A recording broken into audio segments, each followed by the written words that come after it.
सुप्रभातं सर्वे छात्राः।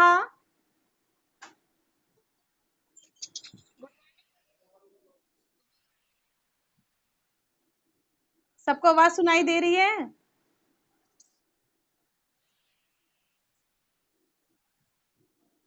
सुप्रभातम सुप्रभातम।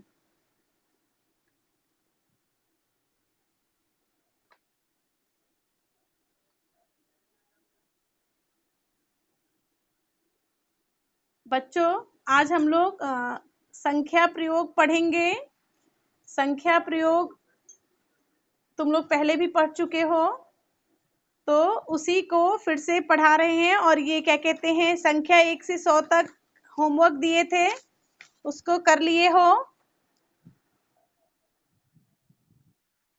हाँ, तो पंचमा पाठक का अभ्यास पुस्तक खोल लो, सारे बच्चे अपनी अपनी किताब खोल लो।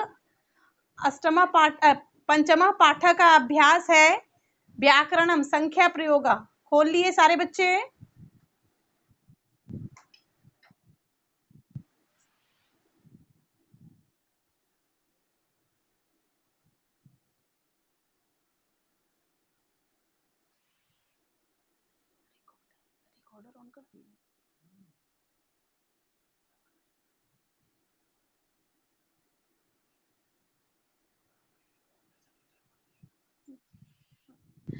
संख्या प्रयोग में बेटा हम लोग पढ़ेंगे कि संख्या 1 से लेके 4 तक, 1 से लेके 4 तक तीनों लिंगों में अलग अलग चलता है। और उसके बाद 5 से लेके जितनी संख्याएं होती हैं सभी लिंगों, सभी वचनों, सभी विभक्तियों में वही चलता है। तो एक का हम पुल्लिंग में लिखते हैं एकः, स्त्रीलिंग में लिखते हैं एका, और नपुंसक लिंग में लिखते हैं एकम। अब पुल्लिंग के साथ है शब्द का प्रयोग करते एकः बालकः, एकः विशालः, एकः अश्वः। स्त्रीलिंग में एका बालिका, एका लता, और नपुंसक लिंग में एकम फलम, एकम व्यंजनम। तो स्त्रीलिंग में एक, नपुंसक लिंग में, पुल्लिंग में और स्त्रीलिंग में एक के लिए, तीनों के लिए अलग अलग प्रयोग होता है। उसके बाद दो के लिए भी स्त्रीलिंग, पुल्लिंग, नपुंसक लिंग में अलग अलग होता है संख्या। दो के लिए द्वौ पुल्लिंग में, स्त्रीलिंग में द्वे, और नपुंसक लिंग में भी द्वे। तीन के लिए पुल्लिंग में त्रयः, कहीं को तीन को दिखाना होगा और बालक होगा या कोई भी पुल्लिंग के शब्द तीन होंगे तो वहां त्रयः लिखेंगे। स्त्रीलिंग में तिस्रः और नपुंसक लिंग में त्रीणि। चार के लिए पुल्लिंग में चत्वारः, स्त्रीलिंग में चतस्रः और नपुंसक लिंग में चत्वारि। उसके बाद 5 से जितनी भी संख्याएं होती हैं, 5 से जितनी भी संख्याएं होती हैं उसमें 5 कोई भी हो वो 5 का 5 ही लिखें, पंच का पंच, सट का सट, सप्त अष्ट नौ 10 एकादश द्वादश लिखेंगे। उसमें कोई भी विभक्ति हो, कोई भी वचन हो, उसमें पंच का पंच ही लिखेंगे। एक चीज और ध्यान देने योग्य है, संख्या एक हमेशा एक वचन में ही होता है। एक का न द्विवचन होता है न बहुवचन होता है। एक हमेशा एक वचन में होता है और दो हमेशा द्विवचन में होता है। दो हमेशा द्विवचन नहीं होगा, उसका न बहुवचन होता है न उसका एक वचन होता है, क्योंकि वो दो है तो द्विवचन में ही होता है। और तीन संख्या त्रय बहुवचन होता है, और उसके बाद से तो चार से तो चत्वारा से तो बहुवचन में ही होता है। 3 से लेके जितनी भी संख्याएं होती हैं सब बहुवचन में होता है। तो संख्या 1 से 4 तक तीनों लिंगों में अलग अलग चलता है। उसके बाद पंच का पंच ही लिखेंगे। अभी तुम लोग के अभ्यास कार्य में है संख्या रिक्त स्थानानि पूरयन्तु, संख्या पदम। अब हमको यहाँ देख लेना होगा संख्या पद में कर्ता क्या है, कर्ता पुल्लिंग का है, स्त्रीलिंग का है कि किसमें है। तो जिसमें कर्ता होगा, अगर 1 से लेके 4 तक होगा, 1 से लेके 4 तक संख्या भरने के लिए होगा तो उसमें कर्ता देख के हम भरेंगे कि स्त्रीलिंग का है कि पुल्लिंग का है कि नपुंसक लिंग का है। लेकिन 4 से जब भरते समय हमको केवल में जो ब्रैकेट में शब्द रहेगा उसको देखना होगा संख्या की, जो नंबर होगा वही भरना होगा, लिखना होगा संस्कृत में। अभी अभ्यास कार्य में देखो, गृहे बालिका अस्ति, यहाँ क्या भरेंगे, लिख के बताओ जल्दी से, या बोल के भी बता सकते हो। गृहे बालिका अस्ति, एका, अतिशोभनम एक, हाँ ठीक है, अतिशोभनम। कक्षायाम छात्रो स्त, कक्षायाम छात्रो स्त, द्वौ हो जाएगा, हाँ हाँ द्वौ हो जाएगा, क्योंकि छात्रो है, पुल्लिंग है छात्रो, तो द्वौ हो जाएगा, ठीक। मम हस्ते पुष्पाणि सन्ति, मम हस्ते पुष्पाणि सन्ति, तो पुष्पाणि क्या है, त्रीणि, नपुंसक लिंग है, पुष्पाणि तो त्रीणि हो जाएगा, हाँ ठीक है। माइक्रोफोन ऑफ रखो, हाँ त्रीणि, ठीक। उसके बाद है उद्याने बालिका भ्रमंती, बालिका भ्रमंती, तो क्या हो जाएगा यहाँ, चतस्रः। वृक्षे चटका तिष्ठति, चटका स्त्रीलिंग है तो एका हो जाएगा। आकाशे खगा उत्पतति, एकः, खगा है तो खगा क्या हो गया, पुल्लिंग है, तो एका हो जाएगा, हाँ एका हो जाएगा, एका कहाँ से होगा, एका हो जाएगा। खगः आकाशे एकः खगः उत्पतति।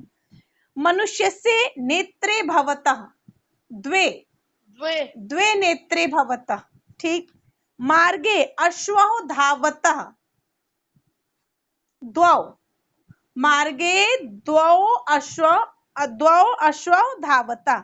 गजस्य पादा भवन्ति, गजस्य पादा भवन्ति चत्वारः, चत्वारः। ये उचित संख्या पदे रिक्त स्थानानि पूरयन्तु, इसमें उचित संख्या पद से जो बॉक्स में दिया है वही नंबर संख्या लिखना होगा, रिक्त स्थान में भरना होगा। तो इसको गृह कार्य डालो, ये अपने से करके करना होगा, यहाँ गृह कार्य डाल लो, ये खुद से संख्या भर लेना। इसके बाद अब हम लोग पढ़ेंगे समास। समास तुम्हारे सिलेबस में 4 है। अव्ययी भाव समास, मैम क्या इसको कॉपी में करना है? नहीं, बुक में ही कर लो, कॉपी में मत करना। इसके बाद आज हम लोग पढ़ेंगे समास। समास 4 है, अव्ययी भाव समास, द्वंद्व समास, तत्पुरुष समास, बहुब्रीहि समास। 4 समास है, नया चीज है, ध्यान देना बच्चों। समास हम सबसे पहले समास में तत्पुरुष समास पढ़ेंगे। तत्पुरुष समास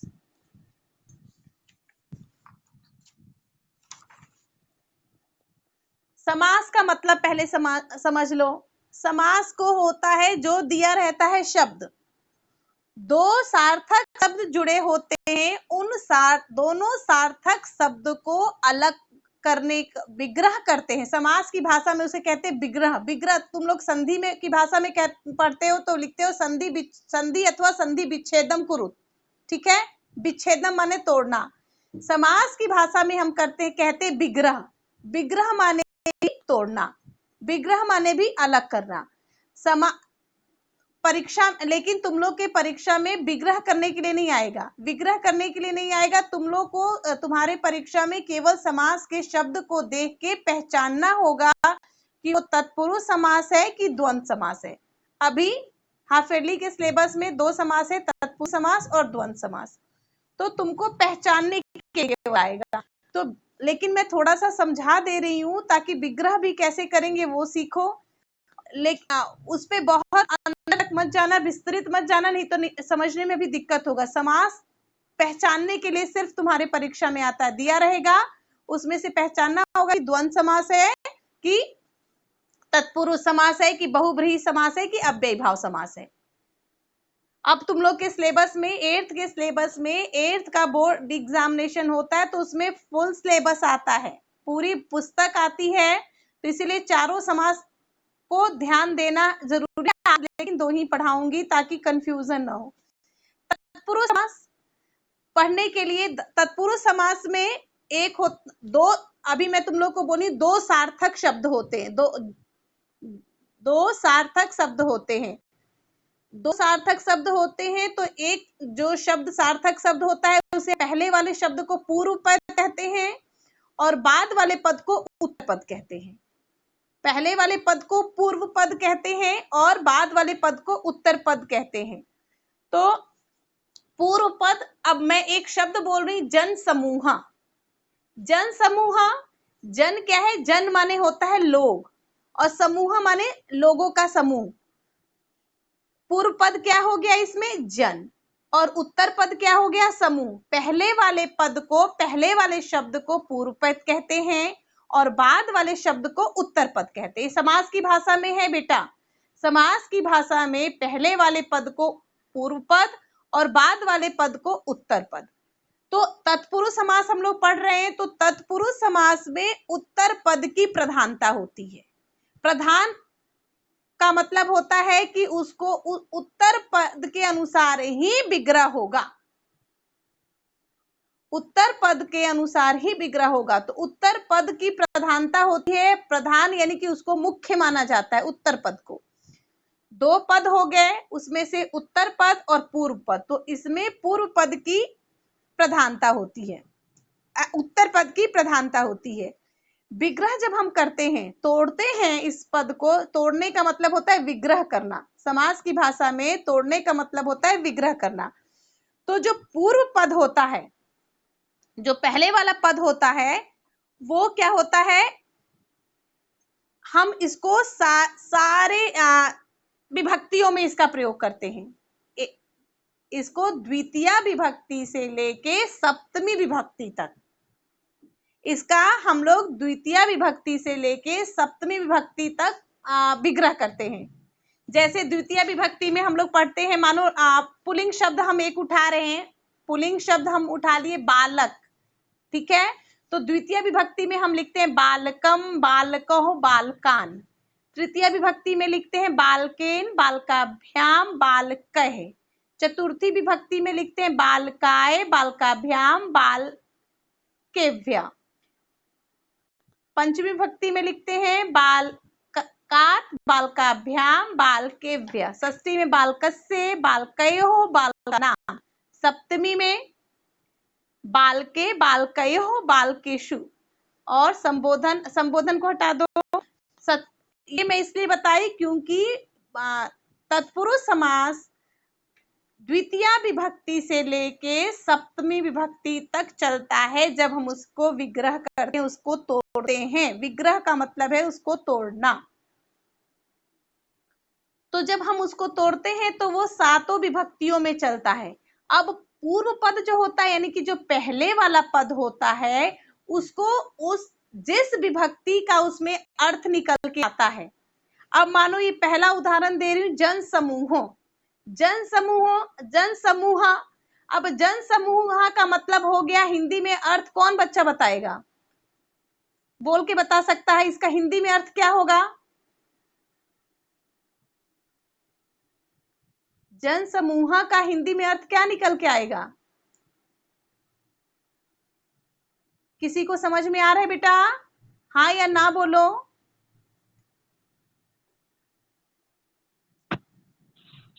मैम नहीं आ रहा, ठीक।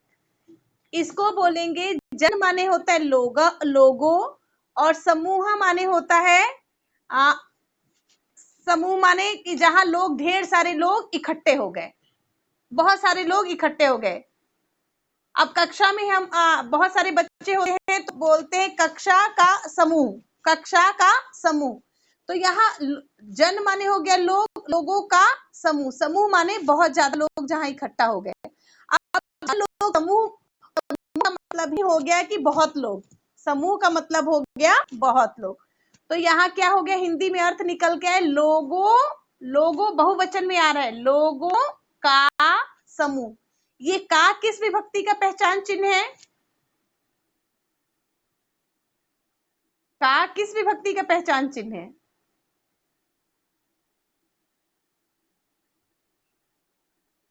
षष्ठी विभक्ति संबंध कारक। हाँ, षष्ठी विभक्ति संबंध, हाँ ठीक है, षष्ठी विभक्ति संबंध कारक। तो जो इसका पूर्व पद है उसको हम षष्ठी विभक्ति संबंध कारक में परिवर्तित कर देंगे, तो क्या हो जाएगा? जनानाम समूह। ये विग्रह करते समय तुम लोग की परीक्षा में लेकिन विग्रह करने के लिए नहीं आएगा, विग्रह करने के लिए नहीं आएगा, सिर्फ तुमको जन समूह देख लिए, जन समूह देखने के साथ ही लिख दोगे पुरुष समास। और ये विग्रह करते समय सातों विभक्तियों में विग्रह करते हैं, द्वितीय विभक्ति से लेके सातों विभक्तियों में विग्रह करते हैं। हिंदी में अर्थ निकालेंगे, जिस विभक्ति में उसका अर्थ निकल के आएगा उस विभक्ति, अगर बहुवचन में अर्थ निकल के आता है तो बहुवचन उसका विग्रह हो जाएगा, द्विवचन में आ जाता है तो द्विवचन विग्रह हो जाएगा, और एक वचन में आता है तो एक वचन में विग्रह हो जाएगा। अब है तुम्हारे सिलेबस में शरणः गतः। शरणः गतः, अब शरण को गया, गतः माने गया, कत प्रत्यय में पढ़ते हो ना, गम प्लस कत गत, तो शरणा गतः, तो शरण को शरणम आगतः हो जाएगा, शरणम आगतः, शरण को आया। यहाँ विग्रह करेंगे, देखो शरणा है ना, शरणा को जब हम तोड़ेंगे शरणा आ, तो ये क्या हो जाएगा? दीर्घ संधि हो जा रहा है ना, यहाँ दीर्घ संधि शरणागता में, शरण धन आ गतः, तो शरणम धन द्वितीय विभक्ति में इसको परिवर्तित कर देंगे, शरणम आगतः। अब है तुम लोग सबसे ज्यादा ध्यान दो कि जो शब्द रहेगा तुम्हारे इसमें पहचानने के लिए तो आसान है, ये द्वितीय विभक्ति का होगा, तृतीय विभक्ति का होगा, चतुर्थी पंचमी षष्ठी विभक्ति का होगा। विग्रह जब करने पे वो समझ में आ जाएगा कि वो किस विभक्ति का है, लेकिन वो सिर्फ तुम लोग को पहचानने के लिए आता है। तो ये ध्यान रखना है कि जिस पद का उत्तर पद प्रधान होता है, यानी कि बाद वाले पद के अनुसार ही अर्थ निकल के आएगा और उसका महत्व ज्यादा होता है, वो तत्पुरुष समास है। वो तुम्हारे इसमें से बहुत सारे शब्द आ जाएंगे जो तुम लोग देख पहचान लोगे। अभी मैं शब्द बोल रही, गृह गता, तो गृहम गतम गता हो जाएगा। देखो अभी शरणागता मैं शब्द बोली हूं, तो विग्रह करते समय इसमें तुमने शरणा आ गया, तो यहाँ दीर्घ संधि हो गया, विच्छेद करेंगे तो शरणम धन आगता हो जाएगा। गृहगता, तो गृहम धन घर को गया, इसमें देखो कोई दीर्घ संधि नहीं हो रहा है, तो क्या होगा? विग्रह करते समय करेंगे गृहम गता, घर को गया। अब है जनकाश्रित। अब देखो जनकाश्रित में भी तोड़ेंगे तो जनक धन जनकम द्वितीय विभक्ति, जनक को आश्रित, पिता को आश्रित, तो जनकम धन आ रहा है तो विग्रह करते समय आश्रित, दीर्घ संधि वाला यहाँ नियम लाएंगे, जनकम आश्रित। अब है वाक कला। कला के योग में तुम अपने आप बताओ बच्चा, कला के योग में कौन सा विभक्ति होता है? तृतीय विभक्ति। अति शोभनम तृतीय विभक्ति। दीक्षा बोली है तृतीय विभक्ति, तो हाँ ठीक है, तृतीय विभक्ति। तो वाक कलह, वाक माने क्या होता है? वाणी, वाक माने क्या होता है? वाणी, और कलह, कलह का कलह, जो उत्तर पद होगा वो उत्तर पद को विग्रह करते समय एज इट इज ही लिखेंगे, उसमें कोई परिवर्तित नहीं करेंगे। जहां दीर्घ संधि वाला नियम आएगा वहां दीर्घ संधि वाला आ जाएगा तो उस तरह विग्रह करके अलग करेंगे, और नहीं तो उसमें कोई परिवर्तित नहीं करेंगे। अब है वाक कला, वाक माने होता है वाणी, तो वाणी का क्या हो जाएगा यहाँ? वाचा, वाचा कलह। अब है विद्याहीना। हीना का प्रयोग किस विभक्ति होता है? हाँ तृतीय विभक्ति, हाँ ठीक है। हीना तो यहाँ है विद्याहीना, तो दीक्षा तुम ही बताओ बेटा, विद्याहीना है तो तृतीय विभक्ति का, तो इसमें कैसे परिवर्तित कर देंगे, विग्रह करेंगे? विद्या को तृतीय विभक्ति में लिखेंगे, विद्याहीना, विद्याहीना तृतीय विभक्ति में हो जाएगा। लता, लता शब्द रूपानी की तरह विद्या भी चलेगा, तो विद्याहीना। विग्रह भी बहुत आसान है बेटा, बस थोड़ा सा ध्यान रखना होता है शब्द की अर्थ क्या निकल के आ रहा है। था जो उपपद विभक्ति है, सातों उपपद विभक्ति, उसका भी वो करोगे तो भी समझ में आ जाएगा। ये पूरा जितना ये शब्द दिया है तुम्हारा इसमें, स्वर्णाभूषणम, स्वर्णाभूषणम, अब इसका हिंदी में अर्थ, जैसे अभी तुम ऊपर हिंदी में अर्थ निकाले, अभी तुम लोग खुद हिंदी में अर्थ निकाल के बताओ मुझे, कोई बच्चा अपने आप समझ में आ जाएगा। उससे पहले है बाला अर्थम। मैम स्वर्ण, हाँ बोलो, हिंदी में अर्थ निकालो। सोने का आभूषण। हाँ, सोने का आभूषण षष्ठी विभक्ति है, इसलिए अष्ट आभूषण। एकदम अति शोभनम, षष्ठी विभक्ति हो गए। अब देखो, एक इसमें यहाँ बहुवचन में नहीं दिखेंगे, स्वर्णाभूषणम, तो क्या हो जाएगा, हम विग्रह करते समय करेंगे स्वर्ण से, एक है सोने का आभूषण, तो आप देखो यहाँ स्वर्णा है तो दीर्घ संधि वाला नियम अपनाएंगे, है ना, तो दीर्घ संधि वाला नियम अपनाएंगे तो विग्रह करेंगे तो आभूषणम अलग हो जाएगा, और स्वर्ण को षष्ठी विभक्ति में परिवर्तित कर देंगे एक वचन में, क्योंकि एक सोने का आभूषण है, तो स्वर्ण से आभूषणम। अब है देव मंदिरम, अभी अभी अक्षत तुम बताओगे, दीक्षा नहीं बताएगी। देव मंदिरम,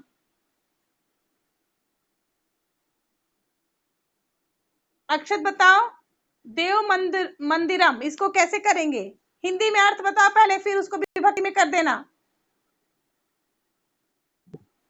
देव का मंदिर, हाँ, देवों का मंदिर, देवों का, देव मंदिरम, देव यहाँ इसको देवता का मंदिर या देव का मंदिर, देव मंदिरम है, देवों का करने की जरूरत ही नहीं है, देवता का मंदिर। हम दर्शन करने जाते हैं, कोई एक ही मंदिर में एक बार में दर्शन करते हैं ना, तो देव मंदिरम, तो देव हो गया, तो देव को षष्ठी विभक्ति में परिवर्तित कर देंगे तो देवस्य मंदिरम, देवता का मंदिर या देव का मंदिर, तो एक वचन में होगा ये। अब है बाल श्रेष्ठ, अब इसका ध्यान पूर्वक देखना है, बाल श्रेष्ठ, बाल श्रेष्ठ, अब मैं बोल रही सप्तमी कक्षायाम, सातवीं कक्षा में श्रेष्ठ, अति शोभनम दीक्षा, बालकों में श्रेष्ठ, मुझे वाक्य भी पूरा नहीं करने दी तब तक बता दी। अब बालः श्रेष्ठ यानी कि सारे बच्चों के बीच में एक बालक श्रेष्ठ है, तो आप ये भी ध्यान रखना है, श्रेष्ठ के योग में श्रेष्ठ कुशलः निपुणः योगे सप्तमी विभक्ति, श्रेष्ठ कुशलः निपुणः योगे सप्तमी विभक्ति होता है। हम तुम लोग विभक्ति इसमें क्या कहते हैं, शब्द देख के अपने आप पहचान लोगे कि वो किस विभक्ति में विग्रह होगा। मैं ये बता रही हूँ, लेकिन तुम्हारे सिलेबस में केवल पहचान करके ही लिखना होगा, कि बस केवल लिख देना होगा इस शब्द देखने कि तत्पुरुष समास है कि द्वंद्व समास है कि द्विगु समास है कि अव्ययी भाव समास है। तो बालकों में श्रेष्ठ, तो बालकों में श्रेष्ठ, यहाँ बहुवचन में लिख देंगे बालानाम श्रेष्ठ। अब कार्य निपुण, कार्य निपुण, कार्य निपुण, इसमें हो जाएगा निपुण, सप्तमी विभक्ति है तो कार्य निपुण, तो ये बहुवचन में लिखेंगे, कार्यों में निपुण अनिपुण, तो कार्येषु निपुण। अब है ज्ञानार्थम, ज्ञानार्थम, ज्ञानार्थम, ज्ञान के लिए अर्थ, ज्ञानार्थम, ज्ञान के लिए अर्थ, तो इसको चतुर्थी विभक्ति में कर देंगे ज्ञानाय अर्थम। भय त्रस्त, भय के योग में कौन सा विभक्ति होता है, 7वीं कक्षा में भी तुम लोग पढ़ाए हैं, लेसन तो बताए हैं, भय के योग में कौन सा विभक्ति होता है, भय के योग में कौन सा विभक्ति, पंचमी विभक्ति, सिंहात भय, सिंहात भय, शेर से डरे हुए पशु गुफा में रहने लगे, तो भय के योग में पंचमी विभक्ति, तो क्या हो जाएगा, भयात त्रस्तः, भय को पंचमी विभक्ति में परिवर्तित कर देंगे, भयात त्रस्त।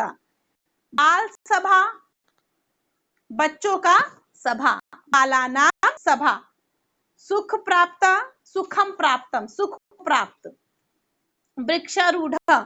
अब वृक्षा है तो इसको भी दीर्घ संधि, जहां आ की मात्रा आएगा बेटा, आ की मात्रा आता है तो उस दीर्घ संधि का नियम अपनाएंगे, क्या आएगा? वृक्षम आरूढ़, पेड़ को चढ़ा, वृक्षम आरूढ़। फिर है मातृ सदृश, तो यहाँ तृतीय विभक्ति में हो जाएगा माता के जैसा, के द्वारा, तो माता के जैसा कौन है, तो यहाँ तृतीय विभक्ति में हो जाएगा मात्रा सदृश। नख भिन्न, नख माने नाखून, नाखून का भिन्न, नखे भिन्न, तृतीय विभक्ति, नखे भिन्न। पाठशाला, इसका तो तुम लोग बता लोगे सारे बच्चे। पाठशाला,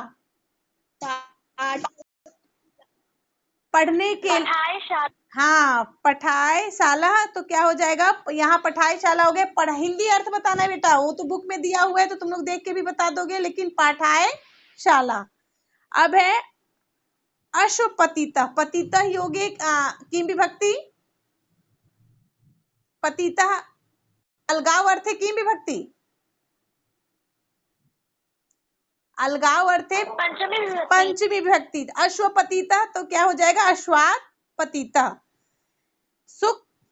सुखानुभूति, सुखानुभूति, तो यहाँ होगा सुख की अनुभूति, सुखा, देखो सुखान अनुभूति, तो सुख की अनुभूति, तो क्या हो जाएगा सुखस्य अनुभूति।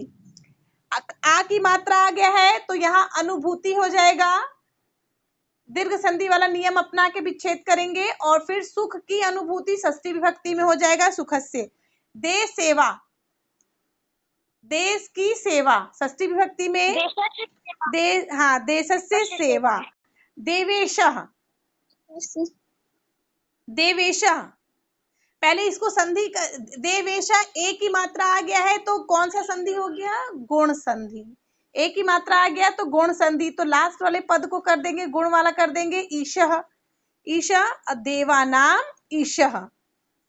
न्याय कुशला, न्याय में कुशल, न्याय में कुशल, तो किस में हो जाएगा सप्तमी विभक्ति, न्याय कुशलः। धन लोभा, धनाय धन के लिए लालची है, वो तो धन के लिए लोभी है, लालची है, तो हाँ धनाय लोभा, लोभ योगे चतुर्थी विभक्ति, तो धनाय लोभा। फिर है सिंह भयम, भय अभी बताए थे, भय योगे पंचमी विभक्ति, तो सिंहात भयम। रोग मुक्ता, कोई चीज से अलग आजाद हो जाना, अलग हो जाना, तो पंचमी विभक्ति, तो रोग, हम रोग से मुक्त हो गए, पेड़ से अलग हो गया, माली फूल तोड़ लिया, पौधे से फूल तोड़ लिया, तो अलगाव योगी पंचमी विभक्ति, तो रोगात मुक्त, रोगात मुक्त हो गया। ये तुम्हारा तत्पुरुष, तुम्हारे ये जितने सिलेबस में शब्द दिए हैं इसी में से पूछेगा परीक्षा में, अलग से कोई शब्द नहीं देगा, इसी में से पूछेगा, और तुमको ये शब्द देख के पहचान लिखना होगा कि तत्पुरुष समास है। तो ये सारे शब्दों को अच्छे से दिमाग में रख लो, और तत्पुरुष समास में उपपद विभक्ति का भी ध्यान रखना कि कौन सा शब्द किसके लिए उपपद हो गया है, और ये याद रखना कि कौन कौन से शब्द आ रहे हैं, किस तरह के शब्द आ रहे हैं। ये समझ में आ गया है तो बेटा आगे बढ़ूं तो सारे बच्चे लिख के मैसेज बॉक्स में टाइप करके बताओ।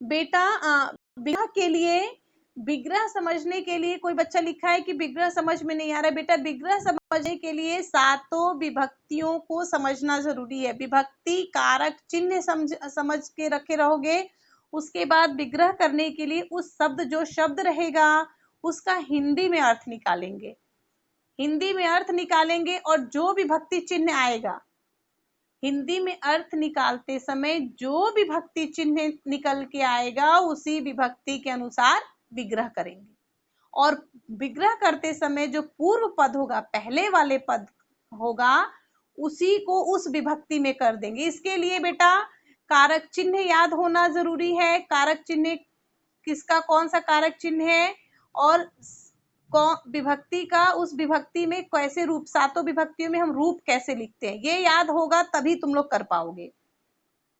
ठीक है, अब आगे मैं पढ़ाने जा रही हूं द्वंद्व समास। द्वंद्व समास बहुत ही आसान है। द्वंद्व समास पहले समझ लो, दोनों द्वंद्व समास का ये दो पद होते, अभी भी हर समास में दो पद होगा। जो भी तुम लोग समास पढ़ोगे उस सारे समास में दो पद होगा। पूर्व पद, पहले पद को पूर्व पद, बाद वाले पद को हम उत्तर पद कहते हैं। तो ये जो समास है द्वंद्व समास, इसमें पूर्व पद और उत्तर पद दोनों को उभय पद होते हैं। यानी कि उभय पद यानी कि दोनों का समान महत्व, दोनों की प्रधानता एक समान है। जितना पूर्व पद का महत्व है उतना ही उत्तर पद का प्रधानता है। पूर्व पद और उत्तर पद का दोनों का समान प्रधानता होता है, इसीलिए इसे कहते हैं उभय पद। उभय माने होता है दो। तो पूर्व पद और उत्तर पद दो पद हो गए और दोनों का समान महत्व है। इसमें जब भी होगा तो ये हमेशा एकदम इसको ध्यान रखो बेटा, ये जो समास होगा द्वंद्व समास हमेशा द्विवचन और बहुवचन में होगा। इसको पहचानने के लिए सबसे ध्यान देने योग्य बात है कि ये द्विवचन और बहुवचन में होगा, कभी भी एक वचन में नहीं होगा। द्वंद्व समास भी एक वचन में नहीं होगा, ये हमेशा द्विवचन और बहुवचन में होगा। तत्पुरुष समास एक वचन में हो सकता है, पुल्लिंग में भी हो सकता है, स्त्रीलिंग नपुंसकलिंग सब में हो सकता है। और ये कहते हैं कि एक वचन में बिल्कुल नहीं होगा, जब होगा तो द्विवचन और बहुवचन में होगा। तो द्विवचन और बहुवचन में होगा, ये एकदम ध्यान दे दोगे बेटा तो दोनों एग्जामिनेशन में आएगा तो तुम लोग फट से देख पहचान लोगे कि ये द्वंद्व समास है और ये तत्पुरुष समास है। पहचानने के लिए ही आएगा। तो ये द्विवचन होगा, इस से दो लोगों का बोध होगा या दो से तीन लोगों का, चार लोगों का, पांच लोगों का। स्त्रीलिंग भी हो सकता है, पुल्लिंग भी हो सकता है, नपुंसक लिंग भी हो सकता है, तीनों लिंगों में हो सकता है। दो या दो से अधिक होगा, एक वचन में नहीं होगा और दोनों का समान महत्व है। अब देखो पहला शब्द हम बोल रहे सीता रामो।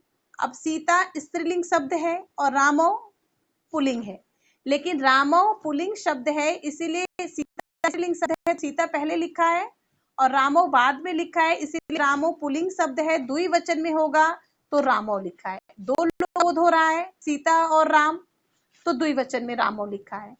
विग्रह करते समय हमको ये ध्यान रखना होगा, जो पुल्लिंग का शब्द है वो पुल्लिंग के अनुसार लिखेंगे, जो नपुंसक लिंग का शब्द है विग्रह करते समय नपुंसक लिंग के अनुसार लिखेंगे जैसे तुम लोग लिखते हो, और स्त्रीलिंग का शब्द है तो स्त्रीलिंग के अनुसार लिखेंगे। लिखते समय एक वचन में हो जाएगा, वो शब्द को जब हम लिखेंगे क्योंकि हम अलग कर रहे हैं तो एक वचन में लिखेंगे, लेकिन जब रहेगा विग्रह करने के लिए शब्द दिया रहेगा या पहचानने के लिए तो वो द्विवचन और बहुवचन में रहेगा। अब विग्रह करते, अब यहाँ हम हिंदी में अर्थ निकालते हैं सीता और राम। सीता रामो दो लोग हैं, सीता और राम। तो इसमें विग्रह करते समय और के लिए हम लोग संस्कृत में और के लिए तुम लोग क्या प्रयोग करते हो, च का प्रयोग करते हो ना और दिखाने के लिए। तो हम विग्रह करते समय करेंगे, सीता स्त्रीलिंग शब्द है और एक सीता है तो स्त्रीलिंग में एक वचन में सीता को जैसे लिखते हैं ऐसे एक वचन में लिख दे सीता च। फिर राम क्या है, राम भी एक है तो सीता च राम च अंत में भी लगाएंगे और च बीच में भी लगाएंगे तो सीता च राम च। राम पुल्लिंग का शब्द है इसीलिए राम कर दिए। अब दूसरा शब्द है देखो माता पितरो। माता स्त्रीलिंग शब्द है, पितरो पुल्लिंग शब्द है, लेकिन पुल्लिंग है बाद में इसीलिए पुल्लिंग के अनुसार पितरो ओ की मात्रा लगाए द्विवचन में। तो विग्रह करते समय करेंगे माता च, पिता को पिता लिखते हैं तो माता च पिता च। अब है राम लक्ष्मण, राम और लक्ष्मण, हिंदी में अर्थ निकाले राम और लक्ष्मण। तो विग्रह करते समय राम पुल्लिंग शब्द है तो रामः च लक्ष्मण पुल्लिंग शब्द है तो लक्ष्मणः च, रामः च, लक्ष्मणः च। अब पत्र, अब ये देखो पत्र पुष्प फलानी, पत्र पुष्प फलानी। अब देखो यहाँ बहुवचन, लास्ट वाला शब्द बहुवचन में दिया है क्योंकि देखो पत्र पुष्प और फलानी, तीन चीज का बोध हो रहा है। फलानी इसीलिए लास्ट में फलानी बहुवचन में लिखा है क्योंकि तीन आ गए हैं। तो पत्र को संस्कृत में पत्र क्या है, नपुंसक लिंग शब्द है, तो नपुंसक में लिख देंगे पत्रम। फिर है पुष्प, पुष्प भी नपुंसक लिंग शब्द है तो पत्रम च पुष्पम च। उसके बाद फल क्या है, फल भी नपुंसक लिंग है तो लिखेंगे फलम च। जब हम विग्रह करेंगे तो सबको एक वचन में ही लिखेंगे विग्रह करते समय, लेकिन जब विग्रह से पहले रहेगा वो शब्द तो वो द्विवचन में हो सकता है या बहुवचन में हो सकता है, वो एक वचन में नहीं होगा। तो यहाँ पत्रम च पुष्पम च फलम च। अब है पशु पक्षिणः। पशु, पशु क्या है, पुल्लिंग शब्द है, पशु पुल्लिंग शब्द है और पक्षिणः भी पुल्लिंग शब्द है।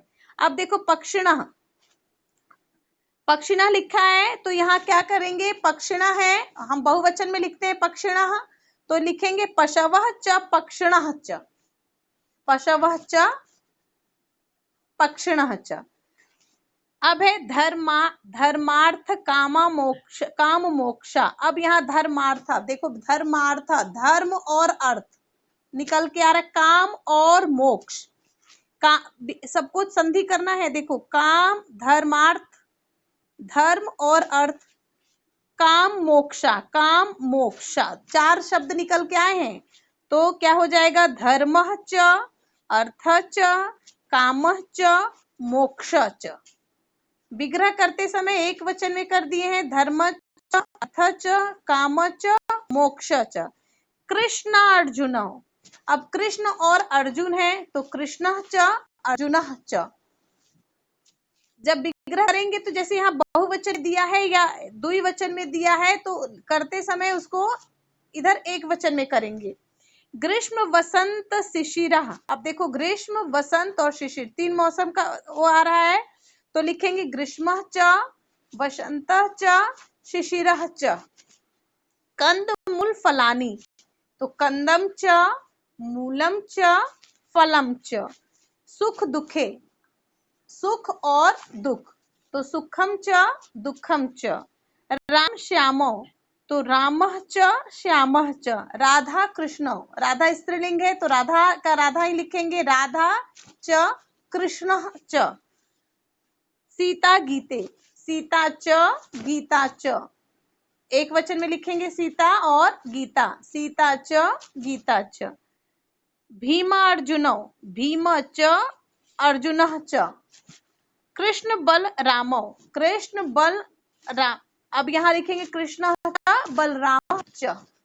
तो द्वंद्व समास है, विग्रह करते समय एक वचन में कर दिए और ऐसे वो द्विवचन में पहचानने के लिए सबसे अच्छा है दोनों तत्पुरुष समास और द्वंद्व समास को। द्वंद्व समास का हमेशा जो शब्द रहेगा वो द्विवचन में और बहुवचन में रहेगा, द्विवचन और बहुवचन में रहेगा, एक वचन में नहीं रहेगा। तुमको पहचानने के लिए आता है। और इसमें एक वचन में होगा, पुल्लिंग में भी हो सकता है, स्त्रीलिंग में भी हो सकता है, नपुंसक लिंग में हो सकता है। आसान होता है दोनों का पहचानना, कोई दिक्कत नहीं होगा पहचानने में, आसानी से तुम लोग पहचान लोगे। अभी मैं जिससे पूछूंगी वो बच्चा उत्तर देगा, क्योंकि जिससे पूछूंगी वही तुरंत उत्तर देगा, बोल देना है कि उत्तर देना है बोल के। राम लक्ष्मण, राम लक्ष्मण, हमको विच्छेद अभी विग्रह करके मत बताओ, सिर्फ संधि का नाम बताओ, विग्रह नहीं करना है, केवल संधि का नाम बताओ। राम लक्ष्मण,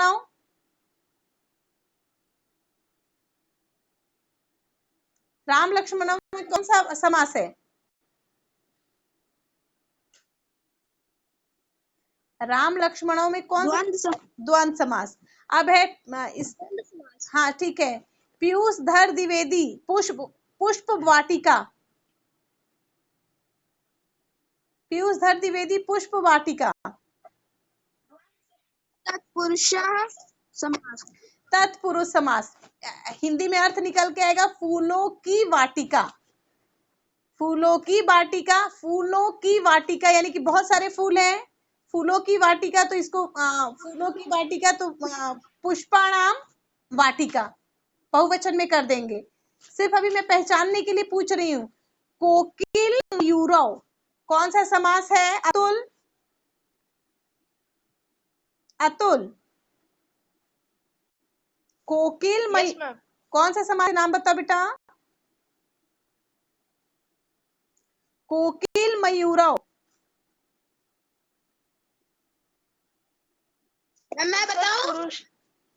अब मैं बोलूं? यानी कि हम बताएं? नहीं बेटा, अभी मुझे इसको अतुल यानी कि इतनी देर से मैं बेटा समझा रही हूँ, तुम ध्यान नहीं दे रहे हो। इतना आसान है। कोकिल मयूरव कौन सा समास होगा?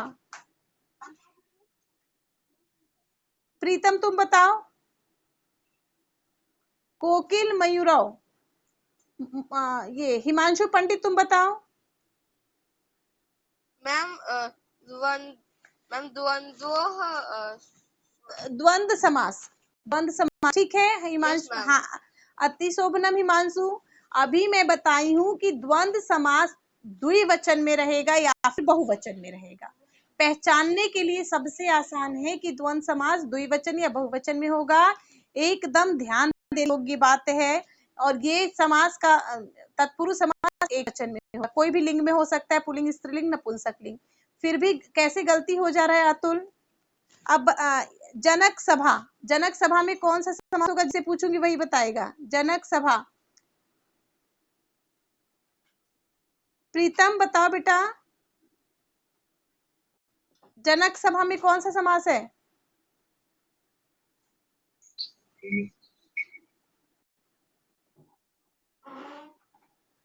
जनक सभा में कौन सा समास है?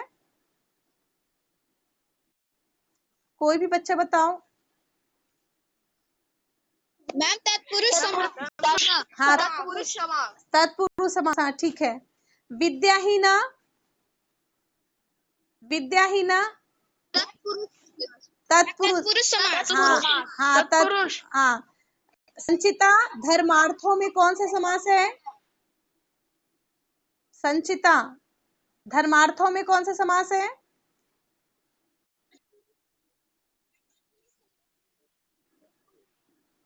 रिया धर्मार्थों में कौन सा समास है?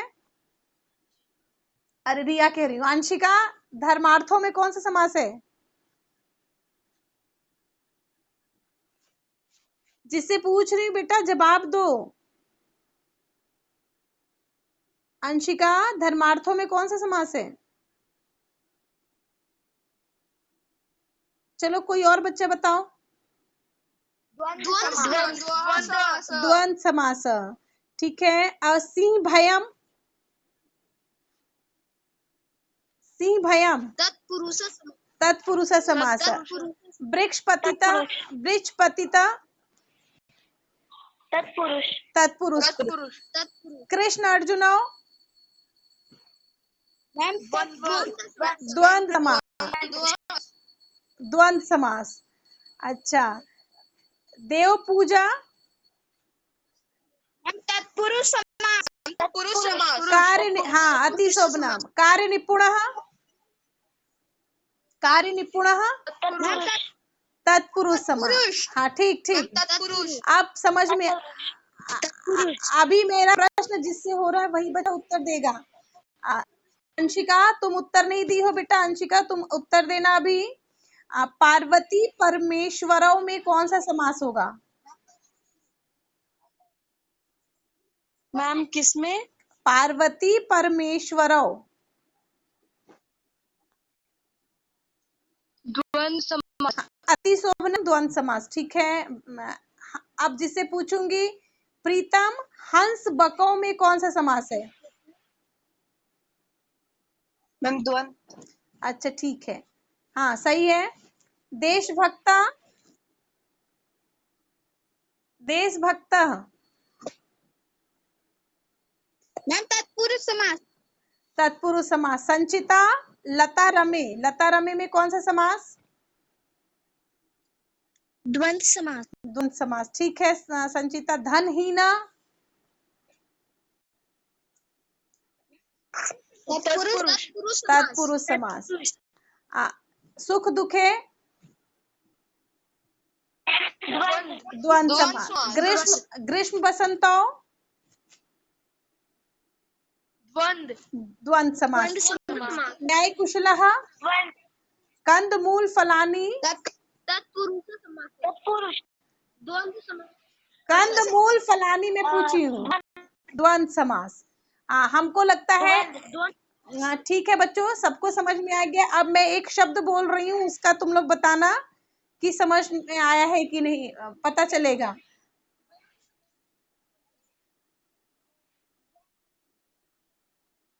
वृक्ष, वृक्ष फले, कौन सा समास है? वृक्ष, द्वंद्व समास। द्वंद्व समास, ठीक। तो आप इस जैसे दिया है ना, इसमें मंदसाता समस्त पदानि चित्वा उचित प्रकोष्ठे लिखंतु, इसी तरह परीक्षा में आएगा। तुमको द्वंद्व समास का द्वंद्व समास में लिख देना होगा अलग करके, तत्पुरुष समास का तत्पुरुष समास में, जैसे ये दिया है तुम्हारे बुक में, इसी तरह परीक्षा में आएगा। तुमको सिर्फ उसको जो तत्पुरुष समास वाला होगा उसको तत्पुरुष समास में अलग करके लिख दोगे, जो द्वंद्व समास वाला होगा उसको द्वंद्व समास में लिख दोगे, जो पेज नंबर 62 पे दिया हुआ है, इसी तरह परीक्षा में आएगा। और तुम लोग विग्रह का जैसे मैं बताई हूं उस तरह अभ्यास कर लेना। कोई दिक्कत होगा तो अगला जब क्लास होगा तो मुझसे समास पूछ लेना। विग्रह करना लेकिन सीखना है। सारे बच्चे जितने शब्द दिए हैं उनका अभ्यास करोगे, विग्रह करना जरूर सीख लेना। भले तुम्हारे परीक्षा में विग्रह नहीं आएगा, लेकिन 9th क्लास नहीं 10th क्लास में अगर संस्कृत पढ़ते हो तो समास संस्कृत 10th क्लास में सिलेबस में है, विग्रह करने को आता है। इसीलिए विग्रह करना सारे बच्चे अभ्यास करना, और नहीं समझ में आएगा तो मुझसे पूछ लेना। और ये बताओ बच्चों, द्वंद्व समास लिख के टाइप करके सारे बच्चे बताएंगे। द्वंद्व समास सबको समझ में आ गया? लिख के बताओ।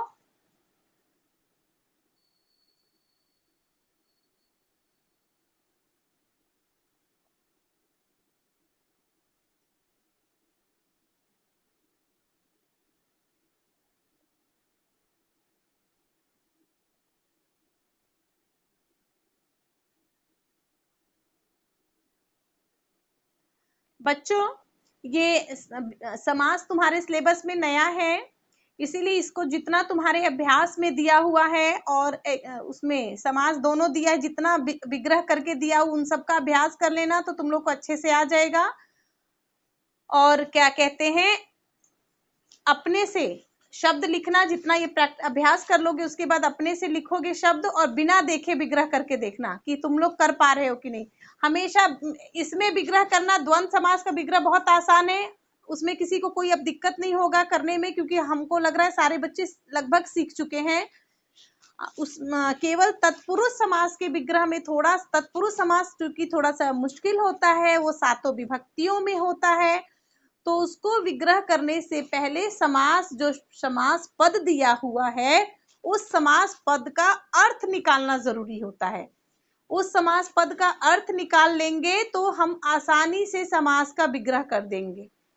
जब तक अर्थ हमको नहीं आएगा उस शब्द का, हमको विग्रह करने में मुश्किल होगा। इसीलिए उस समास का अर्थ निकालना जरूरी है। तो तुम लोग इसको आज अभ्यास कर लेना, ठीक है बच्चों। अगला क्लास होगा तो तुम लोग का पूछेंगे, विग्रह करना भी पूछ सकते हैं, इसीलिए बढ़िया से अच्छे से अभ्यास करना। अभी अब क्लास बंद कर रहे हैं, ठीक है बेटा। Thank you ma'am. ओके बेटा, थैंक यू मैम।